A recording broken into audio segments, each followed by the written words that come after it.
Hey guys, we're going to continue our conversation on the impact of English colonization on Australia. We'll go through a couple of these slides. We won't finish the entire thing today, but at the end of the section that I present today, I'll need you to go back into Google Classroom and complete the quiz and send that back to me today.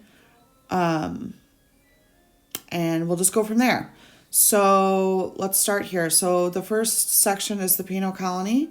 So at the end of the American Revolution, it caused Great Britain to stop sending prisoners to the American colonies because obviously the British lost. And so they weren't able to send prisoners to America anymore, which then forced them to look for another place to use as a penal colony. And they looked to Australia. And the reason that they thought Australia would be a good choice for this penal colony was for three reasons. One would be that the prisoners would not have a chance to escape.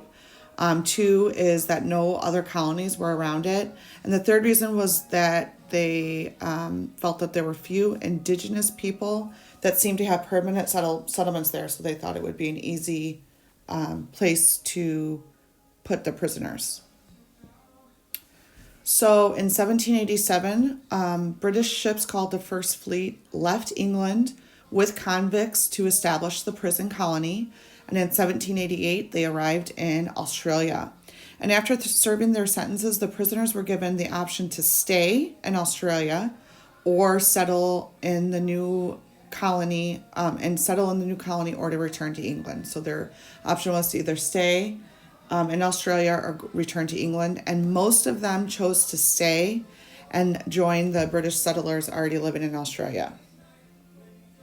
So here's a picture of the First Fleet lands ships in Australia. Here is a picture of British prisoners in Australia.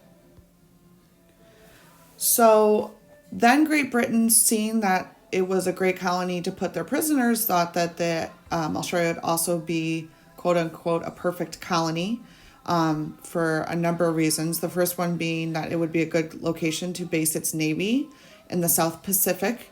They also thought that it would be great to have a location for British ships to make repairs and get supplies. And the third reason was that it would lead to many opportunities for trade with Asia and the Americas. So the first reason being its base, to make a base for its navy, to have a location for British ships to get repairs and get supplies.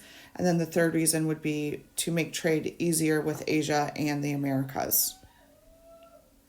Here's a picture of the map. You can see Great Britain is circled in the red. Australia is in the bottom right corner. Okay, so now as more and more colonists are coming over, the population in Australia just absolutely exploded and increased by a lot. The colonists desired a lot more space, and so they decided to force the Aboriginal people off their lands. So as more and more people are coming over, they decide they need more space, and that obviously leads to conflict with the Aboriginal people, which then increases violence. So at first, the Aboriginals resisted the colonists, but their weapons at their time were only spears, and Europeans had guns. So obviously, the Europeans were pretty much going to win that. In the 1800s, the colony's government made it legal for settlers to use force against the Aboriginal people, and violence increased. So once the government said it was okay for settlers to use force and violence, obviously violence increased against the Aboriginal people.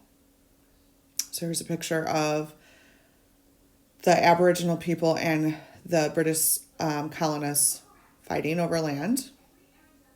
Here's a picture of Aboriginals who fought and were arrested. Okay, so one of the issues that happened when the British colonists came over was that they brought many things. And one of the major things that they brought were many diseases that had never been, the Aboriginal people had never been exposed to. So some of these diseases were smallpox, influenza, and tuberculosis. And since the Aboriginal people had no resistance against them, disease spread quickly, and nearly half of the Aboriginal population in Australia died due to disease. So after nearly half of the population died, the surviving Aboriginal people were mistreated by colonists. Laws were put in place to limit where Aboriginals could live and work. Many were forced to work at low-paying jobs. Examples of some of the jobs that they could have would be stock hands or laborers. And Aboriginals were forbidden from teaching their children their own language and customs. So here's a picture of Aboriginal laborers surrounded by wealthy colonists. You can see the British colonist sitting in the middle there. In the 1830s, remnants of the tribes and the settled areas were moved onto reserves in the outback. And if you think about our conversation last week and the geography of Australia, you know that the outback is not an ideal part of Australia due to its lack of precipitation and the climate. So there's not a lot out there. But what happened was if Aboriginal people were not killed from disease or not working in the fields, they were then sent to the outback. And then during the 1900s, separation was an official government policy that lasted for many decades, and children were taken away from their parents and sent to European schools. So here's a picture of a camp.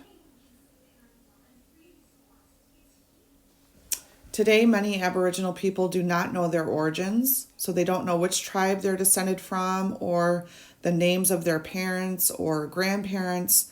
And so because of this, because they don't know their origins, they're known as a lost generation. So tomorrow we're going to get into the Aboriginal rights, health, literacy, and language that's happening today with the Aboriginal people, and we'll continue tomorrow. So you will have access to these slides for your quiz that I would like you to take now. You are able to use the information on the slides to help you with that. On Thursday, Thursday, we will have a chapter quiz over all of the information from this lesson. So from last week, from today, and then from tomorrow. If you have any questions, guys, please feel free to email me, ask me. I'm here to help. I hope you're all doing well. I actually miss you guys, so I hope to hear from you guys soon. Have a great day.